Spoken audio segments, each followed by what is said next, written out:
Bismillahirrahmanirrahim. Assalamualaikum warahmatullahi wabarakatuh. Sahabat Superpedia yang dimuliakan Allah, semoga kita selalu dalam keadaan sehat walafiat. Amin. Di dalam Al-Quran dan hadis ada 3 tokoh yang tertulis di sana dipersangkakan oleh beberapa ahli tafsir dan para ulama bahwa 3 tokoh manusia ini diberi umur yang panjang dan masih hidup hingga sekarang. Ketiga orang yang akan kita ceritakan di sini, 2 dari golongan orang kafir dan 1 berasal dari golongan orang soleh. Mohon sahabat seiman semuanya untuk mendengarkan video ini sampai akhir, agar tidak terjadi kekeliruan dan salah paham. Kita akan mencoba menalaah apakah benar ketiga orang ini masih hidup. Untuk itu di video kali ini kita akan membahas tentang 3 manusia misterius di dalam Al-Quran dan hadis. Tokoh pertama yang akan kita bahas adalah Nabi Khidir alaihi wassalam. Balia bin Malkan adalah nama asli dari Nabi Khidir alaihi wassalam, karena makna Khidir sendiri adalah seseorang yang hijau atau dalam arti lain subur. Jadi apabila ada padang pasir yang gersang ketika Nabi Khidir lewat di situ, tiba-tiba atas izin Allah dari bekas pijakan kakinya akan tumbuh rumput yang hijau. Mula-mula padang gersang itu berubah menjadi hutan yang sangat subur. Nabi Khidir alaihi wassalam hidup sejaman dengan Nabi Allah Musa alaihi wassalam. Kisah pertemuan Nabi Musa dan Nabi Khidir mungkin akan kita bahas di video lain kali. Intinya Nabi Khidir alaihi wassalam ini ayahnya adalah salah seorang dari raja dari Bani Israel. Artinya Nabi Khidir alaihi wassalam ini adalah pangeran yang suatu hari akan menggantikan ayahnya menjadi raja. Namun Nabi Khidir ini pergi meninggalkan kerajaan untuk bisa fokus hanya beribadah kepada Allah Subhanahu wa Ta'ala. Ada 2 pendapat dari para ulama mengenai Nabi Khidir alaihi wassalam ini. Ada yang menyebutkan bahwa ia adalah seorang nabi, tapi ada juga yang menyebutkan bahwa ia adalah seorang wali. Mereka yang berpendapat Khidir adalah seorang nabiullah mengatakan bahwa ia memiliki mukjizat seperti yang telah kita jelaskan sebelumnya, yaitu kemampuannya membuat rumput dan tanaman subur tumbuh dimanapun kakinya berpijak. Sahabat Superpedia, masih menjadi perbincangan para ulama dan ada beberapa pendapat yang mengemukakan bahwa sampai hari ini Nabi Khidir alaihi wassalam masih hidup, karena tidak ada yang menjelaskan mengenai kematiannya dan bagaimana ia mati. Nabi Khidir alaihi wassalam berbaur di tengah-tengah masyarakat kita, dan ada juga yang mengatakan bahwa Nabi Khidir bisa ditemukan oleh orang-orang tertentu saja di tepi pantai atau di laut. Wallahu a'lam. Apakah pendapat ini benar atau tidak? Berita ini masih menjadi misteri hingga saat ini. Namun jika kita lihat dalam Al-Quran di surah An-Anbiya ayat ke-34, dan kami tidak menjadikan hidup abadi bagi seorang manusia sebelum engkau, Muhammad. Maka jika engkau wafat, apakah mereka akan kekal? Artinya tidak mungkin Nabi Khidir alaihi wassalam masih hidup. Di surah Al-Imran ayat 185 juga ditegaskan, setiap yang akan merasakan mati dan hanya pada hari kiamat sajalah diberikan dengan sempurna balasanmu. Barang siapa dijauhkan dari neraka dan dimasukkan ke dalam surga, sungguh dia memperoleh kemenangan. Hidup dunia hanyalah kesenangan yang memperdaya. Kedua ayat ini menjelaskan bahwa tidak ada manusia yang kekal.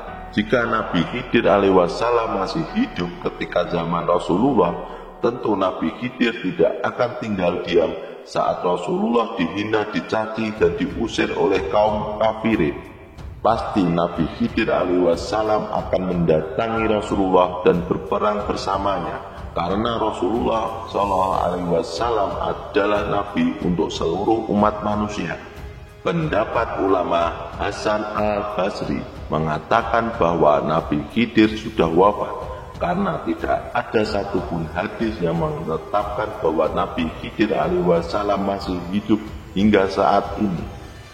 Termasuk Imam Bukhari ketika ditanya tentang Nabi Khidir dan Nabi Ilyas, apakah keduanya masih hidup, Imam Bukhari memfatwakan bahwa keduanya telah wafat, kecuali Al-Imam At-Tabari menuliskan pendapat dari sebagian para ulama yang mengatakan bahwa Khidir masih hidup, dan ini dianut oleh orang-orang sufi. Namun wallahu a'lam, hanya Allah yang mengetahui. Namun pendapat yang lebih kuat adalah bahwa Nabi Khidir alaihissalam sudah meninggal dunia. Tokoh kedua adalah Samiri, yang nama aslinya adalah Musa bin Jafar. Dia adalah seorang tokoh dari golongan kaum munafik yang mengajak orang-orang kepada kemusyrikan. Namanya disebut 3 kali di surah At-Toha. Samiri hidup sezaman dengan Nabi Musa alaihissalam. Dikisahkan bahwa Samiri membuat kegaduhan ketika Nabi Musa alaihissalam sedang bermunajat kepada Allah selama 40 hari. Tiba-tiba Samiri membuat patung anak sapi yang bersuara, kemudian mengatakan kepada orang-orang bahwa anak sapi itulah Tuhannya, karena bisa bicara. Musa bingung mencari Tuhannya, padahal Tuhannya ada di sini, kata Samiri. Akhirnya anak sapi itu disembah oleh para pengikut Nabi Musa alaihissalam. Ketika Nabi Musa pulang dan melihat kejadian ini, Nabi Musa pun marah hingga dia membuang Taurat yang ia pegang dan melampiaskan amarahnya kepada Nabi Harun. Karena diberikan amanah untuk menjaga kaumnya selama Nabi Musa pergi, maka Nabi Harun ditarik jenggotnya oleh Nabi Musa, dan Nabi Harun pun berkata, "Ya Musa, aku sudah berusaha mengingatkan, tapi mereka berani kepadaku dan mengancam membunuhku. Aku berbeda dengan dirimu yang kuat dan ditakuti." Akhirnya Nabi Musa pun memanggil Samiri dan dengan lembut ditanyanya, "Hei Samiri, apa yang membuatmu melakukan penyesatan kepada kaumku?" Samiri menjawab, "Semua ini karena hawa nafsuku." Maka Nabi Musa alaihissalam menjawab, "Pergilah engkau Samiri, tinggalkan kami di sini, dan engkau tidak mungkin mendekati manusia, dan manusia tidak mungkin mendekati dirimu." Setelah diusir oleh Nabi Musa alaihissalam, Samiri pergi dan tidak diketahui kabarnya karena tidak jelas kemana Samiri pergi. Ada yang mengatakan bahwa Samiri pergi bersembunyi di segitiga Bermuda, kemudian akan muncul di akhir zaman sebagai Dajjal. Tentunya argumen itu menyelisihi hadis Rasulullah alaihissalam bahwa Dajjal akan muncul dari Khurasan, bukan dari segitiga Bermuda. Jadi bisa disimpulkan di sini bahwa Samiri dan Dajjal adalah orang yang berbeda. Mungkin banyak yang tahu, ada beberapa orang yang sering mengaitkan bahwa Samiri itu adalah Dajjal. Namun kenapa dikatakan Dajjal? Yang pertama, Samiri ini mampu melihat malaikat Jibril sehingga bisa mengambil tanah bekas telapak kaki Jibril. Ketika peristiwa Laut Merah oleh Nabi Musa alaihissalam, padahal Samiri ini bukan seorang nabi, kenapa bisa melihat malaikat kalau bukan Dajjal? Sahabat Superpedia, selain dari golongan nabi bisa melihat malaikat, tidak harus dikatakan bahwa mereka adalah Dajjal.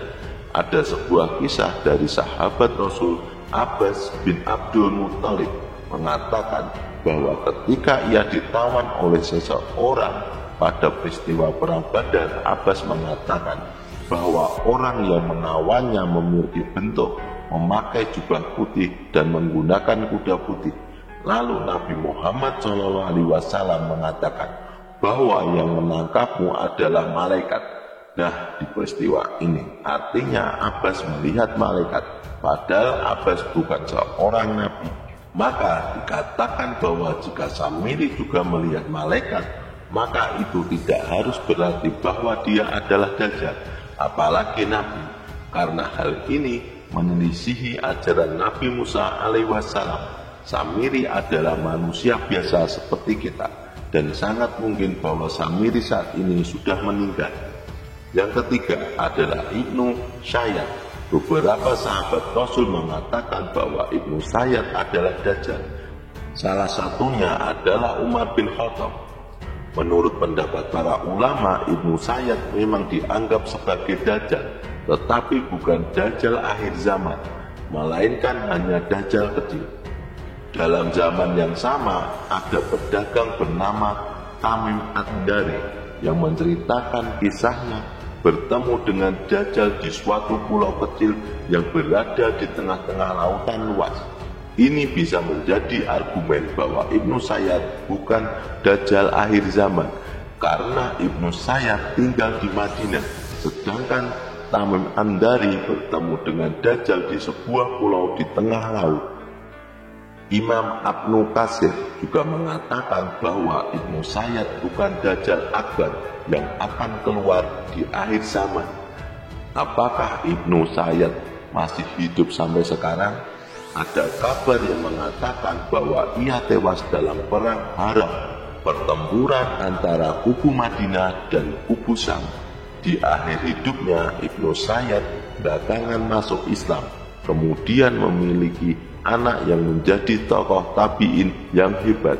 Bahkan Ibnu Sayyad pernah melakukan haji, dan haji masuk ke kota Madinah dan Mekah. Sementara itu Dajjal tidak mungkin masuk ke kota Madinah dan Mekah.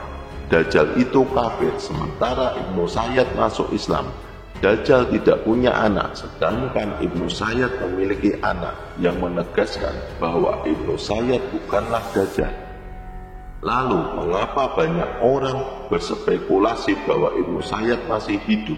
Karena ada kabar bahwa ia tewas dalam perang Haram, melainkan hilang entah kemana.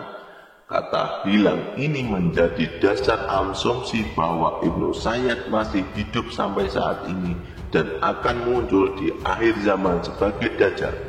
Tapi sekali lagi, ini adalah pendapat yang sangat lemah. Pendapat yang lebih kuat adalah bahwa Ibnu Sayyad bukanlah orang yang usianya ditangguhkan, seperti yang dipercayai orang bahwa ia adalah Dajjal.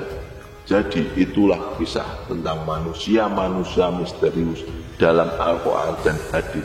Semoga kisah ini bermanfaat. Lebih dan kurangnya mohon dimaafkan.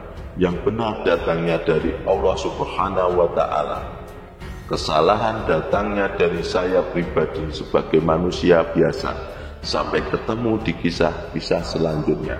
Saya akhiri. Wassalamualaikum warahmatullahi wabarakatuh.